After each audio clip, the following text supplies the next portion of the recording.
제가 얼마 전부터 한국어 교사 자격증 공부를 하고 있습니다. 인터넷으로 하지만 한국말이 좀 어려운 것 같아. 근데 이제 나이가 들면 집에 가서 그렇잖아. 아이고 오늘은 내가 설거지해 줄게. 그렇게 말하면 안 된대요. 왜냐하면 당연히 당신이 해야 되는데 오늘은 내가 선심 써준다 그 말이기 때문에 내가 오늘은 해줄게 그러지 말고 내가 해줄게 그냥 내가 해줄게 그래야 된대요. 그래서 여러분들이 혹시 식당에 가서 오늘은 내가 밥값 낼게 그러지 말고 그냥 내가 낼게. 그래서 다음에도 또 내시고 여러분들이 항상 그렇게 말을 좀 바꾸었으면 합니다. 근데 우리 말은 내 생각에서부터 나오는 겁니다. 물론 습관된 말이 있지만 그래서 오늘 저는 사도행전을 19번째 말씀을 전하면서 본문의 내용을 편견을 깨뜨리자 하는 말씀을 좀 전하려고 합니다. 편견이 무엇입니까? 상대방에 대해서 상대의 어떤 사물에 대해서 부정적인 생각을 가지고 있는 게 편견이라고 하는 겁니다. 왜 편견이 생기는 겁니까? 세상의 모든 사물과 사람과 사건을 나 중심으로만 생각하기 때문에 편견이 생기는 겁니다. 우리 교회가 개척되기 시작할 때 그때 뉴 밀레니엄 새로운 천년에 대해서 막 들떠 있었잖아요. 몇 년 동안 막 기대했잖아요. 예수님이 재림하신다 이런 얼토당토하는 시한부 종말론자들도 있었지 않습니까? 그때 사회가 급변하는 어떤 환경에 처해 있을 때 저도 그랬고 많은 사람들이 고정관념을 깨자 패러다임 시프트라는 말을 너무 많이 썼습니다. 지금까지 해오던 방법을 좀 벗어나보자. 생각의 이 고정관념을 깨자.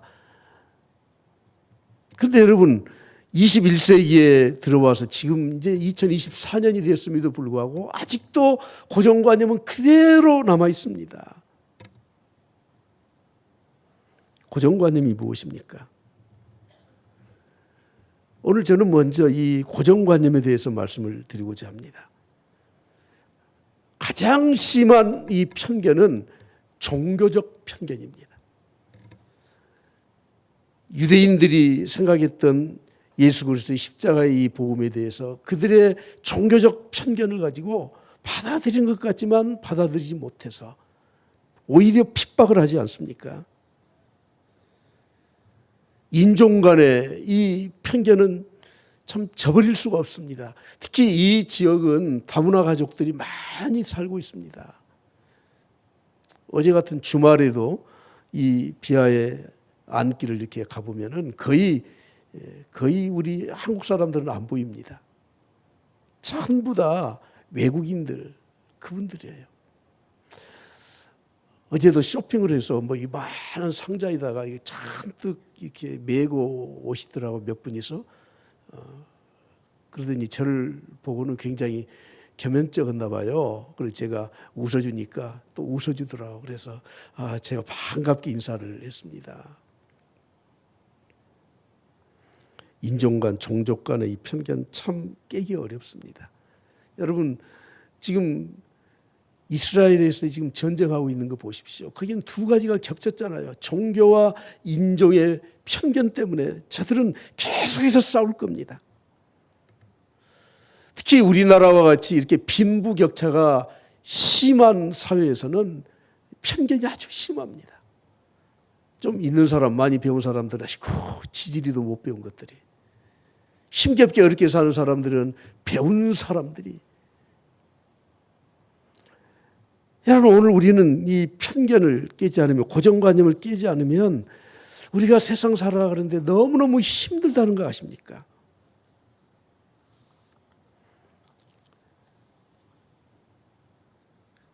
크게 세 가지. 첫째는 선입견, 두 번째는 그것이 고정관념화되고 그것이 부정적인 영향을 미치는 편견으로 이렇게 나아가는 거예요. 선입견이 뭡니까? 내가 경험했던 것, 내가 알고 있는 지식, 내가 가지고 있는 어떤 정보를 통해서 무비판적으로 감정적으로 대하는 것이 그것이 선입견이에요. 그리고 이것이 합리화되고 그것이 고정되면 편견으로 나아가는 겁니다. 대개 사람들은 개인의 선입견이 있을 수 있어요. 그러나 사회에 만연되면 그것이 이제 고착되어서 고정관념으로 문화로 자리를 잡아버리게 되는 겁니다. 참 예를 들기도 참 어렵지만 딱 한 가지만 예를 들게요. 혹시 여러분들이 유대인 하면 떠오르는 고정관념이 뭡니까? 그 사람들은 돈밖에 모르는 사람, 인색한 사람. 여러분 오늘 우리들 이 사고에는 고정관념이 너무 많아요. 근데 신앙생활은 고정관념을 가지고 신앙생활을 할 수 없습니다. 이것이 깊어지면 편견이 됩니다. 이런 걸 생각해 보셨습니까? 하나님이 나에 대해서 선입견을 갖고 보고 계신다면, 고정관념을 깨지 않고 나를 대접해 주신다면, 나에게 편견을 가지고 나에게 다가오신다면 나는 어떤 존재로 여김을 받겠습니까? 너 지난번 그랬지? 네 과거 내가 다 알아. 여러분 하나님이 우리를 어떻게 해 주실까요? 근데 복음이 무엇입니까? 주님이 십자가의 은혜로 우리의 죄를 담당하신 후에 성경은 이렇게 말씀합니다. 너희의 죄가 주홍 같을지라도 양털과 같이 희게 하리라. 너희의 죄가 먹과 같이 검을지라도 흰 눈과 같이 희게 하리라고 말씀합니다. 그리고 또 이렇게 말씀합니다. 너희 죄를 동에서 서에 먼 것처럼 우리의 죄를 멀리 해버렸다는 거예요. 성경이 또 이렇게 말씀하죠. 깊은 바다에 빠뜨렸다. 하나님의 등 뒤로 던지셨다.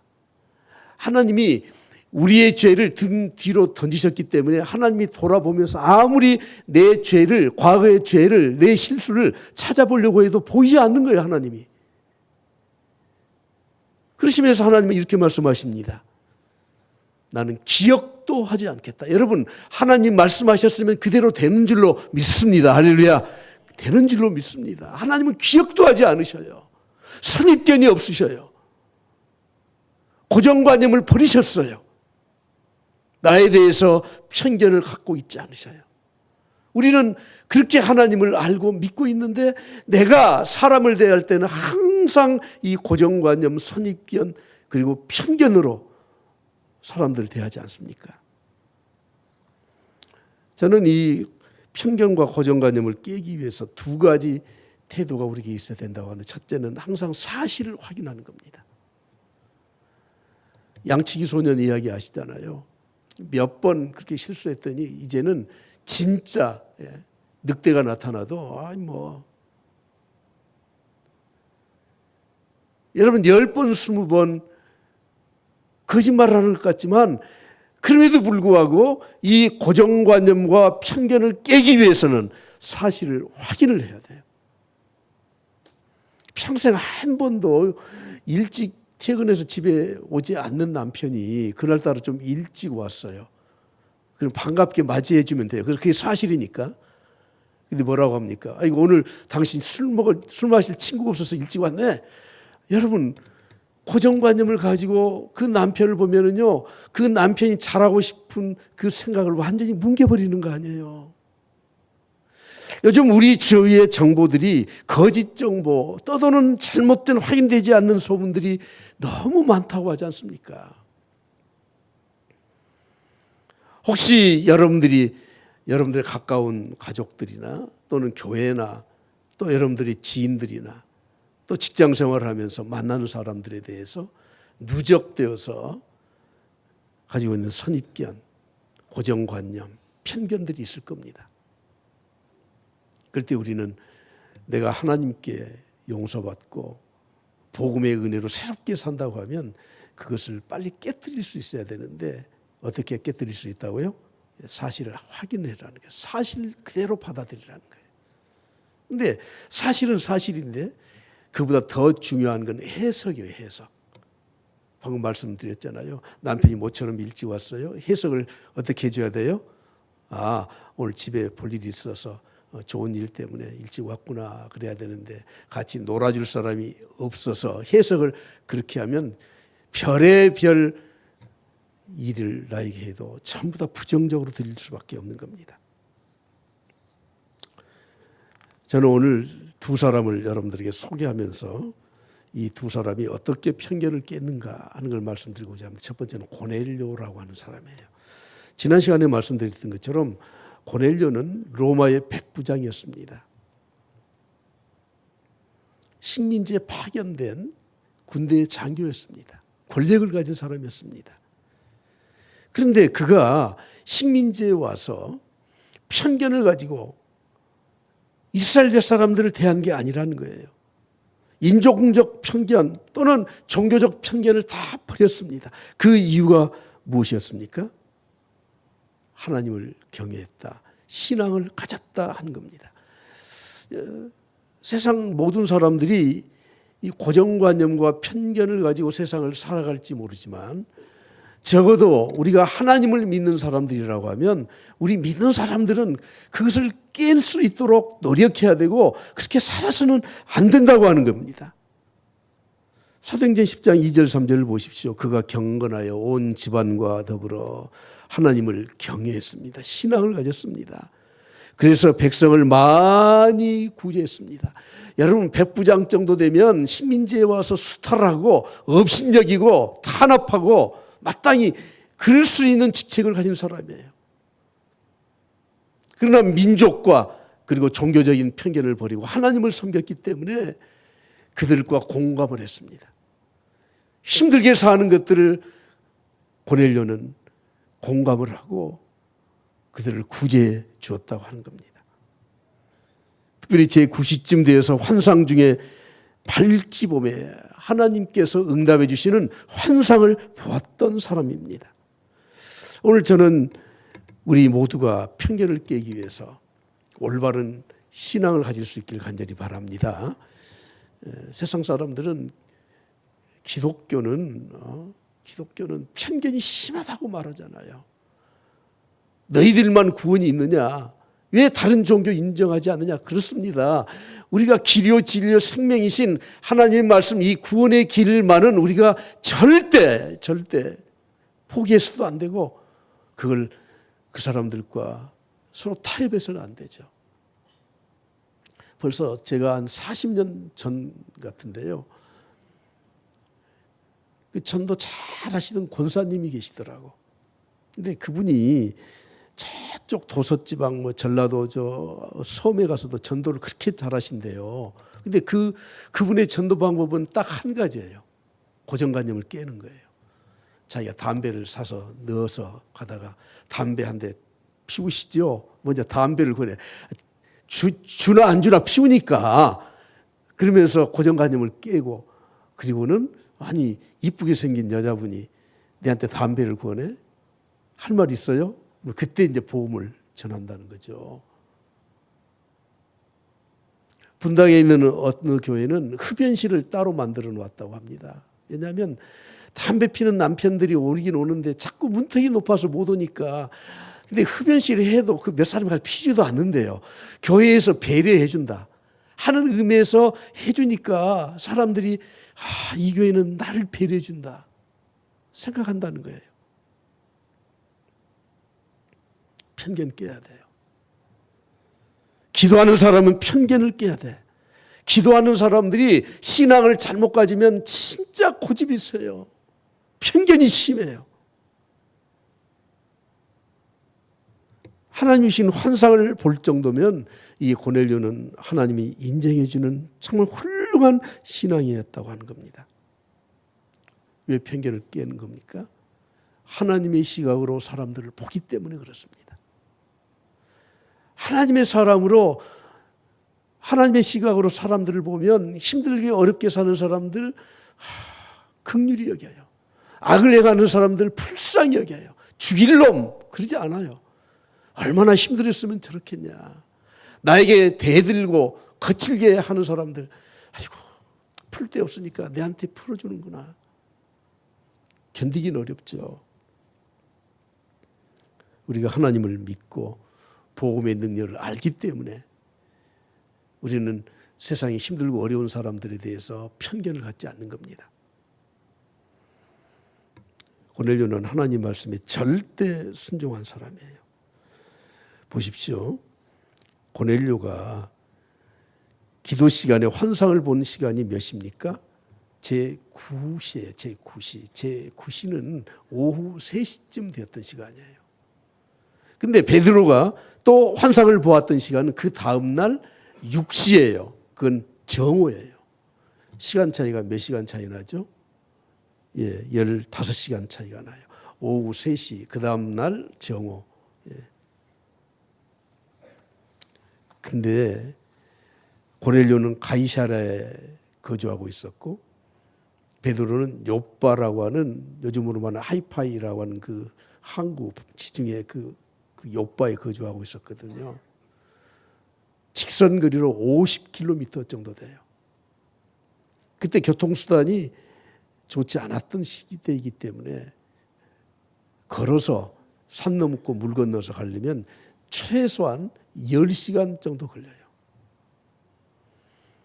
고넬료가 오후 3시에 하나님께서 주신 음성을 듣고 바로 해지기 전에 사람을 보내야, 그래야 잠깐 휴식하고 그 다음날 정오에 갈 수가 있습니다. 여러분, 하나님이 우리에게 말씀하신 말씀에 즉시 순종할 때 그때 편견이 깨지는 겁니다. 우리는 생각해보고 뭐하고 그러면서 미루고 그러면서 아이고 뭐 기회가 넘어가고, 그래서 우리가 편견을 깰 수가 없는 겁니다. 주님이 비유로 말씀하시지 않습니까? 두 아들이 있었습니다. 포도원에 가서 일을 해라 그랬더니 마태복음 21장 28절부터 보십시오.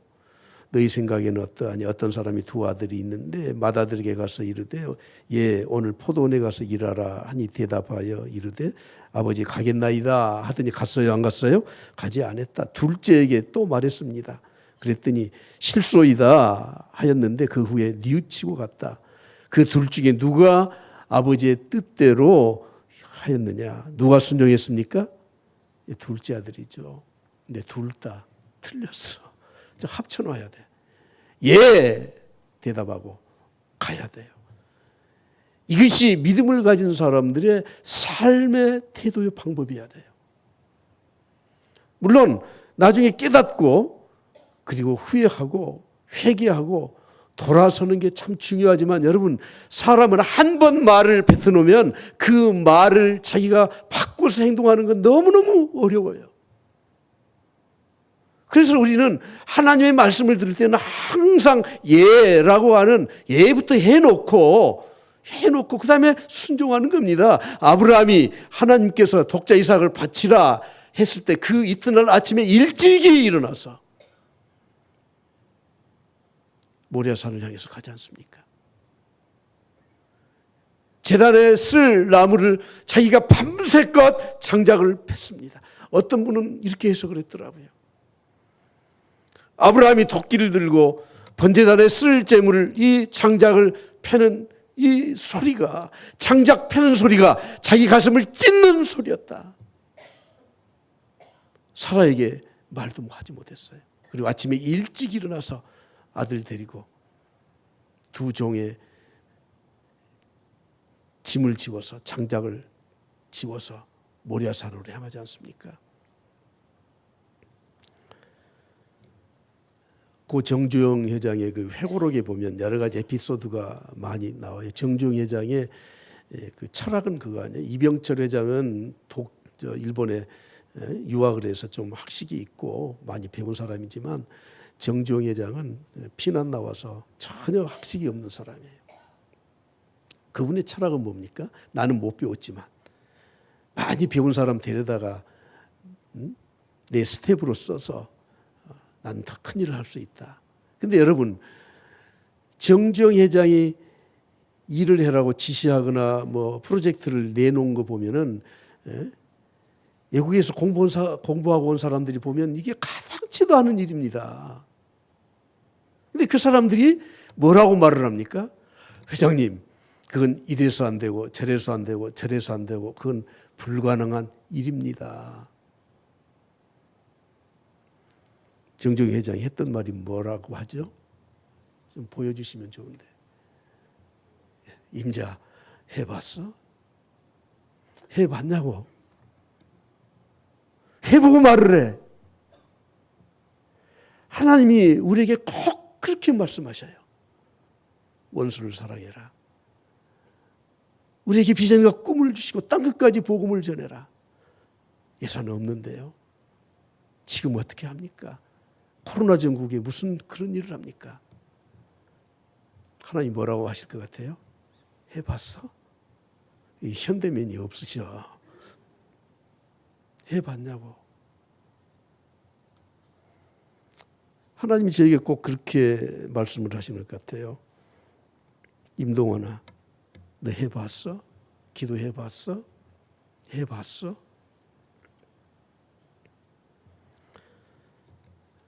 고넬료가 편견을 깰 수 있었던 것은 진실한 마음으로 하나님 믿고 하나님 말씀하실 때 바로 순종했기 때문에 편견을 다 깨고 그 식민지에 있는 사람들, 종교와 민족이 다른 사람들, 그 사람들을 구제하고 그곳에서 하나님을 경외할 수 있었던 겁니다. 두 번째, 베드로는 어떻게 편견을 깼는가 하는 겁니다. 베드로도 유대인으로서 복음을 이방에 전하기는 했지만 이 민족의 종교의 벽을 넘지 못하는 편견을 가지고 있었습니다. 하나님이 환상을 통해서 보여주시지 않습니까? 하늘에서부터 보자기가 내려와. 근데 열어보니까 부정한 것들로 가득 차서 깜짝 놀랐어요. 하나님 이걸 왜 내려보내십니까? 하나님 말씀하십니다. 그걸 잡아먹어라. 아이 못 먹어요. 성경에 말씀하시지 않았습니까? 이 부정한 걸 어떻게 제가 먹습니까? 사도행전 10장 오늘 본 말씀 보십시오. 15절 16절 말씀 봅니다. 두 번째 소리가 있을 때 하나님께서 깨끗하게 하신 것을 내가 속되다 하지 말라 하더라. 이런 일이 몇 번 있어요? 3번. 참 이 편견을 고정관념을 깨기가 참 어려워요. 근데 이 일만 있었던 게 아니에요. 갈라디아서에 보면 사도 바울이 아주 담대하게 사도 베드로를 책망을 했습니다. 안디옥 교회가 세워진 것은 바로 지금 사도행전 이 10장 이후에 11장 12장에 안디옥 교회가 세워지거든요.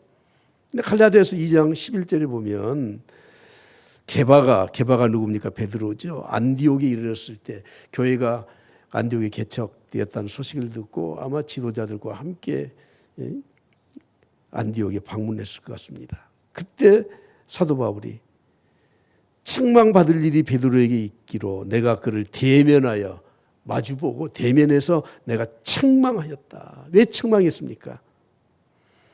야고보에서 온 어떤 이들이 예루살렘 교회 그 총회에 지금으로 말하면 총회장 정도 되는 분이 바로 예수님의 동생인 야고보예요. 야고보로부터 온 어떤 이들이 이르기 전에 게바가 이방인과 함께 식사 자리에 있다가 온다는 소식을 듣고는 슬그머니 빠져나가 버렸어. 비겁하게. 왜 그랬습니까?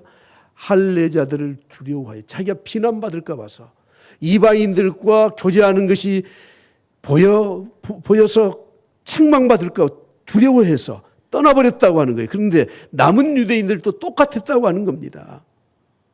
바나바도 그들의 외식에 유혹되었다는 거예요.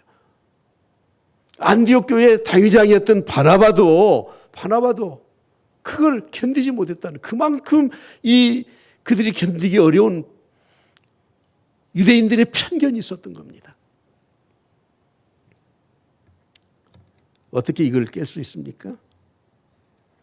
오늘 본문의 17절에 이렇게 말씀합니다. 17절 말씀 다 같이 봅니다. 시작. 베드로가 본 바 환상이 무슨 뜻인지 속으로 의아해 하더니. 그렇죠.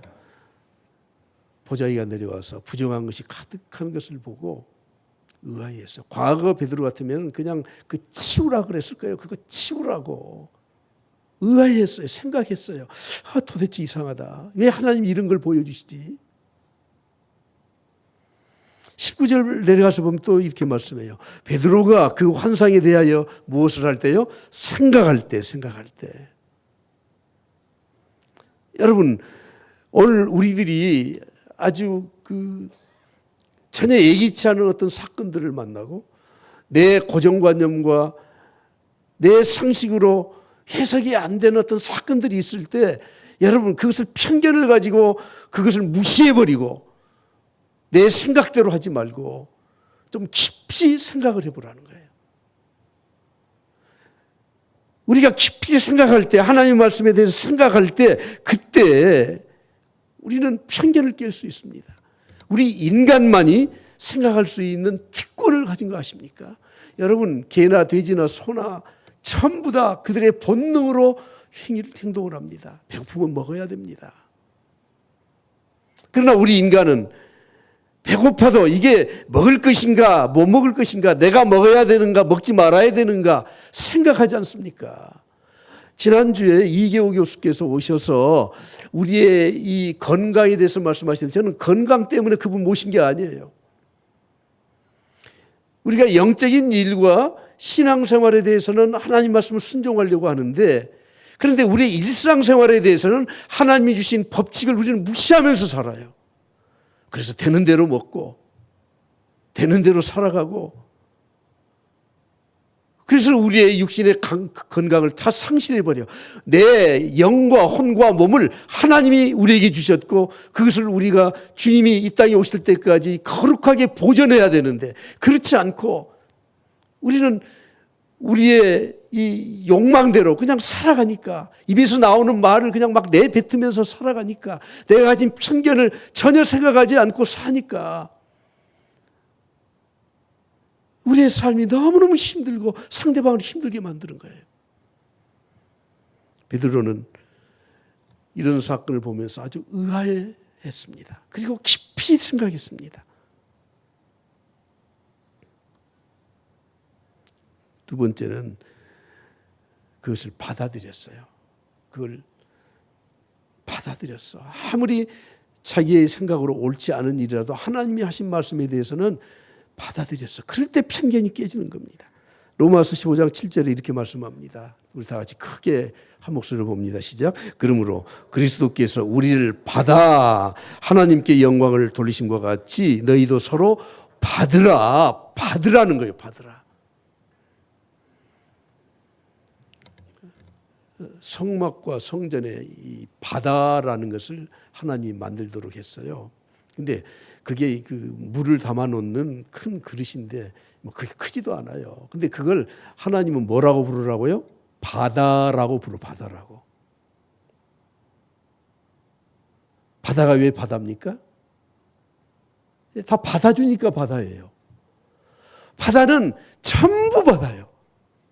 어느 강에서 흘러나온 물인지 바다요. 더러운 것도 다 바다요. 그래서 바다예요. 하나님은 바다와 같은 부분이다 하는 것을 상징적으로 보여주기 위해서 이 성전과 성막에 바다의 모양 큰 이 그릇을 만들어 놓고 하나님은 바다다 그랬습니다. 하나님이 날 받아주셨어요. 너희도 서로 받아라는 거예요. 받아주는 게 뭐예요? 용납해 주는 거예요. 꼴을 보아주는 거예요.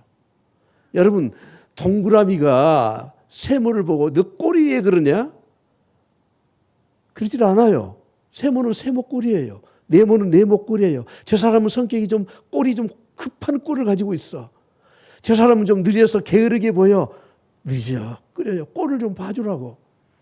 교회는 꼴을 봐주는 곳이에요. 하나님이 우리의 꼴을 받아주셨어요. 그래서 바다와 같다고 말씀하는데 우리는 꼴을 못 봐. 꼴을 못 봐. 용납이 뭡니까? 수용해 주는 겁니다. 왜 편견을 갖습니까? 나와 다르기 때문에 그 꼴을 못 봐서 편견을 갖는 겁니다. 세 번째, 베드로를 보십시오. 참 대단하신 분 같아. 25절 26절에 보면 베드로가 고넬료 집에 갔습니다. 그랬더니 고넬료가 맞아 발 앞에 어떻게 했어요? 엎드려 절했어요. 그럴 만도 하지 않습니까? 하나님 환상을 보여주시고 대사도인데. 그런데 베드로는 어떻게 말을 합니까? 26절 다 같이 보겠습니다. 시작. 베드로가 이렇게 이르되 나도 사람이라. 나도 사람이다. 편견을 없앨 수 있는 가장 마지막 결론은 나도 사람이다. 나도 실수할 수 있다. 나도 너와 똑같은 사람이다. 오늘 저는 결론으로 말씀을 드리고자 합니다. 인류 최초 인류 시조가 누굽니까? 아담이에요. 아담. 히브리어로 아담이라는 말은 아담을 지칭할 때는 고유명사로 아담이지만 그러나 일반 명사로 쓸 때는 아담이라는 말은 사람이다 그런 뜻이에요. 뭐 그게 그 말 같죠? 우리 모두는 피조물이에요. 우리 모두는 흙에서 와서 흙으로 돌아간다 하는 뜻이 사람 아담이라는 뜻이에요. 여러분 지금은 우리가 살아있으니 여러분 키도 큰 사람도 있고 작은 사람도 있고 좀 잘생기게 보이는 사람도 있고 그렇지 못한 사람도 있고 나이 든 사람도 있고 그렇지 나이 어린 사람도 있고 그러나 여러분 우리가 이 세상을 떠날 때는 모두가 다 같이 흙으로 돌아가요. 그것을 아는 사람은 편견을 가지고 함부로 사람들을 판단하지 않습니다. 지지로 못한 것들이 그런 말 하지 않습니다.